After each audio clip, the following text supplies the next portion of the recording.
that your life is hard and you're giving up on that because you think your life is unfair, think again. I was 18 years old when I got married. I belonged to a very conservative family, a Baloch family, where good daughters never say no to their parents. My father wanted me to get married, and all I said was, if that makes you happy, I'll say yes. And of course, it was never a happy marriage. Just about after 2 years of getting married, about 9 years ago, I met a car accident. Somehow my husband fell asleep and the car fell in the ditch. He managed to jump out, saved himself. I'm happy for him. But I stayed inside the car and I sustained a lot of injuries. The list is a bit long. Radius ulna of my right arm were fractured. The wrist was fractured. Shoulder bone and collarbone were fractured. My whole rib cage got fractured. And because of the rib cage injury, lungs and liver were badly injured.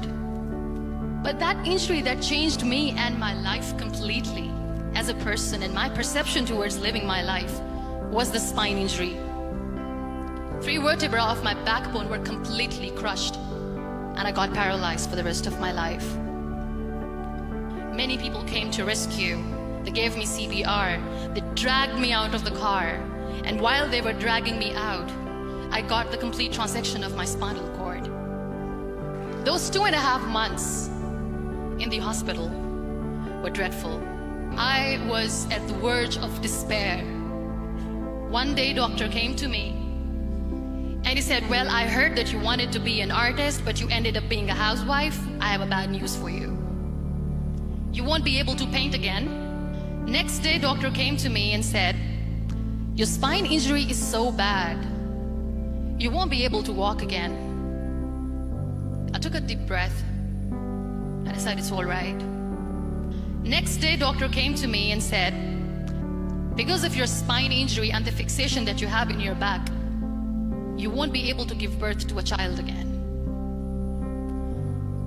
That day, I was devastated. I still remember, I asked my mother, why me? And that is where I started to question my existence. Why am I even alive?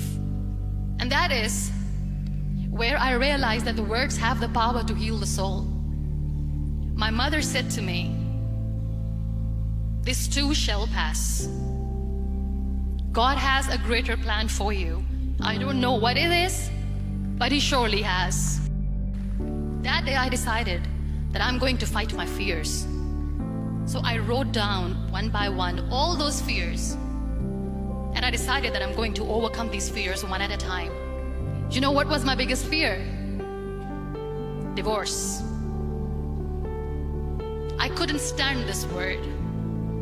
I was trying to cling on to this person who didn't want me anymore, but I said no.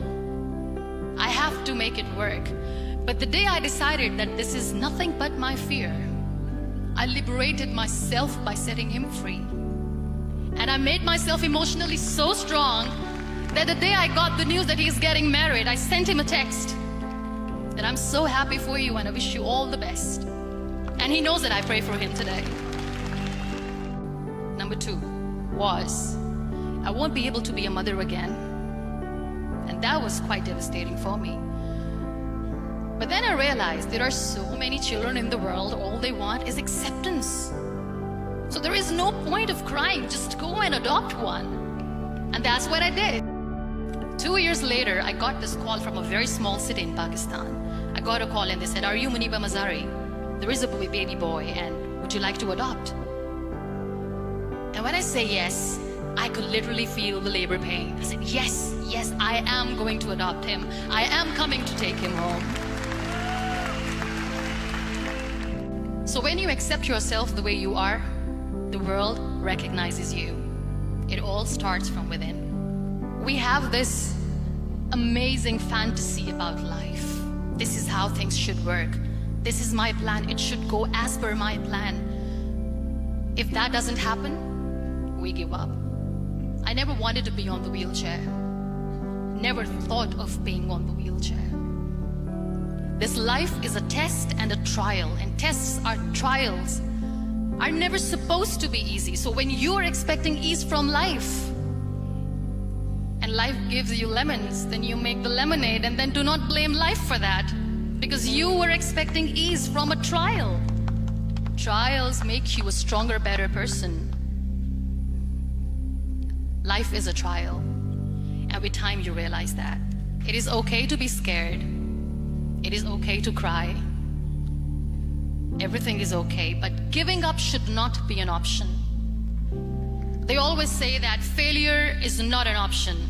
Failure should be an option, because when you fail, you get up, and then you fail, and then you get up, and that keeps you going. There are so many people in the world who are dreaming to live a life that you are living right now. You have no idea. Embrace each and every breath that you are taking. Celebrate your life. Live it. Don't die before your death. Live your life fully. Accept yourself the way you are. Be kind to yourself. Real happiness lies in gratitude. So be grateful, be alive, and live every moment.